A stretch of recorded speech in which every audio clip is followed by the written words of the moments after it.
जय हिंद साथियों, स्वागत है आप सभी का आपके अपने चैनल में। फ्रेंड्स, हम बात करेंगे एसएससी सीजल एग्ज़ाम 2024 के बारे में। दोस्तों, बिल्कुल आ चुकी है आप सभी के लिए एक दमदार जीके की क्लास, जिसमें हम बात करेंगे 14 प्रश्नों की। अगर आप 30% इस क्लास में सही कर पाएंगे, 35, तो बिल्कुल आप सभी को दमदार जीके की सीरीज रोजाना कंटिन्यू मिलने वाली है। तो आज का जो चैप्टर होगा वो फर्स्ट होने वाला है। बिल्कुल आपको यहाँ पर प्रीवियस एग्जाम में पूछे गए सभी प्रश्नों का सॉल्यूशन करवाया जाएगा। तो 100% बिल्कुल परीक्षा में पूछे जाने वाले प्रश्न होने वाले हैं। तो आप सभी को बिल्कुल क्लास को एंड तक वॉच करना है। साथ ही चैनल पे पहली बार विजिट किए हैं तो चैनल को सब्सक्राइब कर लें। आने वाली सीजल हो, एमटीएस हो, जीडी हो, टेक्नीशियन हो या फिर एएलपी का एग्ज़ाम हो, सभी के लिए आप इस सीरीज को अटेंड कर सकते हैं, क्योंकि जीके का जो पार्ट है जनरल अवेयरनेस का, वो सभी में है। तो चलिए हम बात करेंगे बिना किसी देरी के फर्स्ट पर्सन से। फर्स्ट पर्सन है, निम्नलिखित में से कौन सा सागर है जिसकी सीमा 3 महासागरों को छूती है। तो ऐसा कौन सा महासागर है, मतलब कौन सा सागर होने वाला है जिसकी जो सीमा है वो तीनों महाद्वीपों को छू रही है। तो तीनों महाद्वीपों को छूने वाली हो जाएगी बिल्कुल भूमध्य सागर। ये ऑप्शन करेक्ट आंसर होगा। भूमध्य सागर जो है तीनों महाद्वीपों को छूता है, यूरोप, एशिया और अफ्रीका को। इन तीनों को छूने वाला कौन है? भूमध्य सागर। नेक्स्ट है कि विश्व बैंक के सुलभ ऋण की खिड़की, विश्व बैंक के सुलभ ऋण की खिड़की किस संस्था को कहा जाता है। तो राइट आंसर के लिए कीजिए फ्रेंड्स आप सभी जल्दी से, कौन सा ऑप्शन राइट आंसर आ रहा है आपका। तो विश्व बैंक की जो है यानी सुलभ श्रेणी की जो खिड़की है फ्रेंड्स, वो कहा जाता है अंतर्राष्ट्रीय विकास एजेंसी, यानी IDA, अंतर्राष्ट्रीय विकास एजेंसी। मतलब यहाँ पर कह सकते हैं इंटरनेशनल डेवलपमेंट एजेंसी। तो यहाँ पर हम बात करें फ्रेंड्स, यहाँ पर यानी जो IDA है, इसको हम यहाँ पर उधार की खिड़की भी कह सकते हैं, यानी विश्व बैंक की उधार की खिड़की भी कह सकते हैं। और जो विश्व बैंक है, इसका जो मुख्यालय है आप सभी को पता होगा कहाँ पर स्थित है, वाशिंगटन, यानी वाशिंगटन DC में स्थित है। नेक्स्ट अगर हम बात करें कि अंतर्राष्ट्रीय जो मुद्रा कोष है IMF, इसकी स्थापना किस सम्मेलन में हुई थी। तो अंतर्राष्ट्रीय मुद्रा कोष जो IMF है, इसकी स्थापना हुई थी ब्रिटेन वुड्स सम्मेलन के दौरान। बिल्कुल सी ऑप्शन करेक्ट आंसर रहेगा हमारा। तो फ्रेंड्स, नेक्स्ट पर्सन की बात करें, इसका आंसर सी ऑप्शन हो गया। नेक्स्ट पर्सन है, यूनिसेफ का मुख्यालय कहाँ पर स्थित है। जो यूनिसेफ है उसका मुख्यालय कहाँ पर स्थित है, हेड क्वार्टर कहाँ पर है इसका। अगर फ्रेंड्स हम यहाँ पर यूनिसेफ की बात करें तो यूनिसेफ का जो मुख्यालय स्थित है वो पेरिस और फ्रांस, यानी पेरिस फ्रांस में स्थित है। डी ऑप्शन आपका करेक्ट आंसर आ रहा है और हमारा भी राइट आंसर रहेगा डी ऑप्शन। यूनिसेफ की अगर हम बात करें यहाँ पर, नेक्स्ट प्रश्न है कि भारत में राष्ट्रीय आय का मुख्य स्रोत क्या है। तो भारत में राष्ट्रीय आय का मुख्य स्रोत क्या है। राष्ट्रीय आय का मुख्य स्रोत है तटीय क्षेत्र। तटीय क्षेत्र यहाँ पर राइट आंसर रहेगा। जैसा कि आपको बता दें, तटीय क्षेत्र मतलब प्रथम, द्वितीय और तृतीय।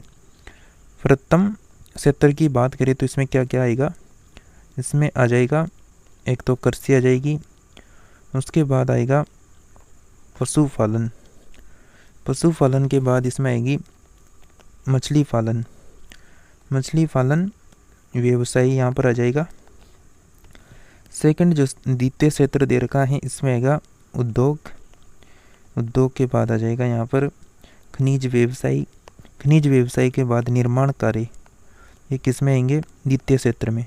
और तृतीय क्षेत्र के अंदर क्या क्या आएगा, तो तृतीय क्षेत्र में आएगा बैंक, बीमा, परिवहन, संचार और व्यापार, यानी बिजनेस। ये तीनों यहाँ पर प्रथम, द्वितीय और तृतीय क्षेत्र के बारे में आपको पता लग गया होगा। नेक्स्ट है, देशी रियासतों के एकीकरण का श्रेय किसे जाता है। तो देशी रियासतों के एकीकरण का जो श्रेय है फ्रेंड्स, वो सरदार पटेल को जाता है। सी ऑप्शन करेक्ट आंसर रहेगा। क्योंकि स्वतंत्रता के समय देश में लगभग आप सभी को पता है 550 देसी रियासतें थी, जिसके एकीकरण का जो श्रेय है वो सरदार पटेल को जाता है और इसी कारण भारत का लौह पुरुष भी सरदार पटेल को कहा गया है। नेक्स्ट है, भारत के संविधान की किस अनुसूची में विभिन्न राज्यों में अनुसूचित क्षेत्रों के प्रशासन और नियंत्रण के लिए विशेष उपबंध हैं? तो भारत के संविधान की किस अनुसूची में विभिन्न राज्यों में अनुसूचित क्षेत्रों के प्रशासन और नियंत्रण के लिए विशेष उपबंध हैं? राइट आंसर आएगा आप सभी का 5वीं, बिल्कुल बी ऑप्शन करेक्ट आंसर होगा, 5वीं अनुसूची। अब कौन कौन सा ऑप्शन बच गया? तो यहाँ पर बचा हुआ है बिल्कुल तीसरी जो अनुसूची है, अगर इसकी हम बात करें तो इसमें राष्ट्रपति हो गया, उपराष्ट्रपति हो गया, न्यायाधीश, राज्यपाल इत्यादि की शपथ से संबंधित है। कौन सी अनुसूची? तीसरी अनुसूची। 7वीं अनुसूची की अगर हम बात करें तो संघ सूची जो है, मतलब संघ सूची, राज्य सूची एवं समवर्ती सूची से संबंधित है 7वीं अनुसूची। 9वीं अनुसूची जो है वो भूमि सुधार, जमींदारी उन्मूलन, राज्य द्वारा संपत्ति का अधिग्रहण से संबंधित है 9वीं अनुसूची। नेक्स्ट है, भूतपूर्व राजाओं के विशेषाधिकार को किस संविधान संशोधन द्वारा समाप्त कर दिया गया? तो भूतपूर्व राजाओं के विशेषाधिकार को किस संविधान संशोधन के द्वारा समाप्त कर दिया गया? करेक्ट आंसर हो जाएगा 26वां संविधान संशोधन 1971, बी ऑप्शन करेक्ट आंसर होगा। नेक्स्ट है, अंग्रेजों ने भारत में अंग्रेजी को शिक्षण माध्यम कब बनाया? अंग्रेजों ने भारत में अंग्रेजी को शिक्षण माध्यम कब बनाया? राइट आंसर रहेगा बिल्कुल 1833 ईस्वी में, बी ऑप्शन करेक्ट आंसर होगा। बात करें अगर हम यहाँ पर अंग्रेजी को शिक्षण माध्यम बनाया तो जैसा कि चार्टर एक्ट की अगर हम बात करें 1833, यानी चार्टर एक्ट 1833 के आधार पर ही शिक्षा का माध्यम अंग्रेजी को बनाया गया और 1835 ईस्वी में लागू हुआ। 1813 चार्टर एक्ट के आधार पर क्या हुआ था? 1813 जो चार्टर एक्ट है इसके आधार पर तो ईस्ट इंडिया कंपनी ने 1 लाख वार्षिक शिक्षा पर खर्च करने का प्रावधान करवाया गया। तो ये हुआ था 1873 के एक्ट के तहत, जिसमें 1 लाख वार्षिक खर्च किसके लिए हुआ? शिक्षा के लिए। नेक्स्ट है कि मानव रक्त की प्रकृति होती है। तो फ्रेंड्स, मानव रक्त की प्रकृति सभी को पता है कैसी होती है? बिल्कुल राइट आंसर रहेगा क्षारीय, बी ऑप्शन करेक्ट आंसर होगा। और आप सभी को पता है रक्त का पीएच कितना होता है? 7.4 होता है। और पीएच स्केल की जो खोज है, पीएच जो स्केल होता है, पीएच स्केल की अगर हम बात करें तो इसकी खोज जो है किसको जाता है? खोज का श्रेय यानी सोरेनसन को जाता है। तो सोरेनसन को पीएच स्केल खोजने का श्रेय जाता है। नेक्स्ट है, पेट्रोलियम पाया जाता है। तो पेट्रोलियम कहाँ पर पाया जाता है? बिल्कुल आप सभी का राइट आंसर आएगा। पेट्रोलियम जो है वो पाया जाता है यहाँ पर अवसादी सेलों में, बी ऑप्शन करेक्ट आंसर रहेगा। फ्रेंड्स, आप सभी ने अभी तक इस प्रैक्टिस सेट को लाइक नहीं किया तो जल्दी से लाइक करिए, चैनल को सब्सक्राइब कर लें, साथ ही अधिक से अधिक फ्रेंड्स को शेयर कर दें। नेक्स्ट है, रासायनिक तौर पर जल होता है। रासायनिक तौर पर जल होता है, बिल्कुल एक ऑक्साइड करेक्ट आंसर रहेगा, बी ऑप्शन। नेक्स्ट है, अपवर्जन यानी अपवर्जन जो शब्द हैं वो किस वैज्ञानिक द्वारा प्रतिपादित सिद्धांत से संबंधित हैं? तो अपवर्जन जो शब्द हैं फ्रेंड्स वो यहाँ पर बिल्कुल आप सभी का राइट आंसर आ रहा है, पाउली, ये ऑप्शन करेक्ट आंसर होगा। पाउली के सिद्धांत के अनुसार जो है मतलब किसी उपकक्षा में 2 इलेक्ट्रॉन की चारों जो क्वांटम संख्या है वो समान नहीं होती है। नेक्स्ट अगर हम बात करें कि शर्करा के शोधन में प्रयुक्त विरंजक निम्नलिखित में से कौन है? तो शर्करा के शोधन में प्रयुक्त विरंजक हैं वो निम्नलिखित में से कौन होगा? बिल्कुल बोन ब्लैक यहाँ पर राइट आंसर हो जाएगा ए ऑप्शन। नेक्स्ट है बिटुमेनी कोयला से कोक का उत्पादन निम्नलिखित में से किस प्रक्रम से होता है। तो बिटुमेनी कोयला में से कोक का उत्पादन जो है फ्रेंड्स वो कौन से प्रक्रम से होता है। भंजक आसवन करेक्ट आंसर होगा, डी ऑप्शन राइट आंसर रहेगा। नेक्स्ट है 1947 में चंपारण गांधी जी किस अनुरोध पर गए थे। तो फ्रेंड्स क्या आंसर रहेगा, 1917 में चंपारण गांधी जी किस अनुरोध पर गए थे। राइट आंसर रहेगा राजकुमार शुक्ल के अनुरोध पर, डी ऑप्शन ध्यान रखें। तो चलिए जल्दी से बात करते हैं सभी प्रश्नों की। नेक्स्ट है कि निम्नलिखित में से काला कानून किसे कहा गया है। तो काला कानून जो है फ्रेंड्स वो किसे कहा गया था, बिल्कुल रोलेट एक्ट को यहाँ पर काला कानून कहा गया था, डी ऑप्शन हमारा करेक्ट आंसर रहेगा। और रोलेट एक्ट आप सभी को पता होना चाहिए कब पारित हुआ था, तो ये 1919 में पारित किया गया था। नेक्स्ट है कि रबर के वाल्कनाइजेशन की प्रक्रिया का आविष्कार किस वैज्ञानिक ने किया था। रबर के वाल्कनाइजेशन जो प्रक्रिया है उसका आविष्कार कौन से वैज्ञानिक ने किया था। राइट आंसर रहेगा चार्ल्स गुइडर, यहाँ पर करेक्ट आंसर हो जाएगा, जैसा कि अब आपको दिख रहा होगा, डी ऑप्शन यहाँ पर राइट आंसर आएगा, चार्ल्स गुडईडर गुड ईयर।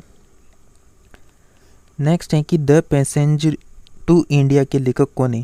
जो ये यहाँ पर बुक दे रखी है द पैसेज टू इंडिया, इसके लेखक इसके राइटर कौन होंगे। फ्रेंड्स आप सभी का करेक्ट आंसर रहेगा ई.एम. पोस्टर, यहाँ पर करेक्ट आंसर होगा B option.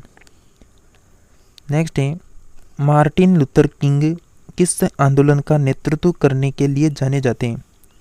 Martin Luther king जो है किस आंदोलन का नेतृत्व करने के लिए जाने जाते हैं।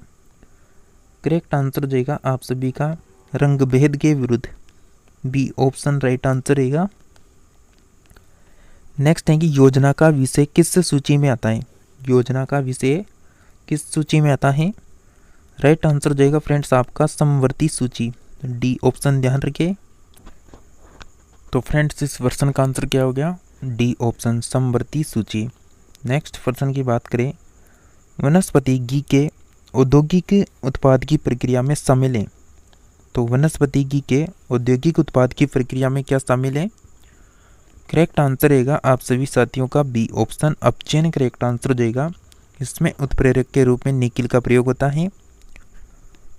नेक्स्ट है कि ऑक्सीकरण में होता है, ऑक्सीकरण में होता है, बिल्कुल यहाँ पर राइट आंसर आएगा आप सभी का धनात्मक तत्व में कमी, विद्युत ऋणात्मक तत्व से संयोग संजोग, यानी ए और बी ऑप्शन आपका राइट आंसर रहेगा सी ऑप्शन। नेक्स्ट पर्सन की अगर हम बात करें यहाँ पर, ऑक्सीकरण वह रासायनिक प्रक्रिया है जिसमें ऑक्सीकरण वह रासायनिक प्रक्रिया है जिसमें बिल्कुल फ्रेंड्स आपका करेक्ट आंसर हो जाएगा इलेक्ट्रॉन की हानि होती है, ये ऑप्शन सही आंसर होगा। क्योंकि ऑक्सीकरण वह रासायनिक ऑक्सीकरण वह रासायनिक अभिक्रिया है जिसमें इलेक्ट्रॉन का त्याग होता है। नेक्स्ट है कि समुद्री गोताखोर निम्नलिखित में से किसका मिश्रण उपयोग करते हैं। तो समुद्री गोताखोर निम्नलिखित में से किसका मिश्रण प्रयोग करते हैं। बिल्कुल आपका राइट आंसर रहेगा ऑक्सीजन तथा हीलियम का, डी ऑप्शन सही आंसर रहेगा। नेक्स्ट है कि चूने के जल में क्या होता है। चूने के जल में क्या होता है, डिमी वाटर में क्या होता है फ्रेंड्स। करेक्ट आंसर रहेगा calcium hydroxide, B option right answer रहेगा। नेक्स्ट है पौधे के सबसे अच्छा उर्वरक है, पौधे के लिए सबसे अच्छा उर्वरक कौन सा है। तो पौधे के लिए जो सबसे अच्छा उर्वरक होता है फ्रेंड्स वो कंपोस्ट होता है, ये ऑप्शन राइट आंसर होगा। नेक्स्ट है कि लोहा अयस्क से लोहे का उत्पादन निम्नलिखित प्रक्रम से होता है। लोहा अयस्क से लोहे का उत्पादन निम्नलिखित प्रक्रम से होता है, अपचयन, बिल्कुल बी ऑप्शन राइट आंसर रहेगा। नेक्स्ट है कि गैस टरबाइन आधारित है, गैस टरबाइन आधारित है, बिल्कुल ब्रेटॉन चक्र पर, सी ऑप्शन राइट आंसर रहेगा। नेक्स्ट है कि निम्नलिखित धातुओं में से कौन सा तत्व फोटो फिल्मों में इस्तेमाल किया जाता है? कौन सा तत्व फोटो और फिल्मों में इस्तेमाल किया जाता है? बिल्कुल आपका राइट आंसर रहेगा रजत, यानी बी ऑप्शन करेक्ट आंसर होगा। नेक्स्ट प्रश्न है, कपड़े से जंग के धब्बे हटाने में किस अम्ल का प्रयोग किया जाता है? तो राइट आंसर कीजिए फ्रेंड्स, क्या आंसर आएगा आपका? और जल्दी से क्लास को लाइक करके शेयर करते रहें। ऑक्सैलिक अम्ल आपका राइट आंसर रहेगा। नेक्स्ट प्रश्न की बात करें, नेक्स्ट प्रश्न तो फ्रेंड्स आज की क्लास में 31% ही कर पाएंगे। इसके बाद जो भी क्लासें आएगी उसमें लगभग 15 प्रश्नों को लेकर आएंगे। तो आप सभी फ्रेंड्स कंटिन्यू क्लास को रख सकते हैं। इस काले कलर की बटन को दबा के चैनल को सब्सक्राइब कर लें। इससे यह होगा कि आप हमसे जुड़े रहेंगे और हम आपसे जुड़ जाएंगे, और तुरंत प्रभाव से जो भी टेस्ट सीरीज जाएगी, जो भी प्रैक्टिस सेट आएगा, जो भी सॉल्यूशन आएगा एग्जामों का, वो आप सभी को कंटिन्यू मिलता रहेगा। तो चलिए मिलते हैं नेक्स्ट न्यू क्लास में, तब तक के लिए आप सभी जुड़े रहिए।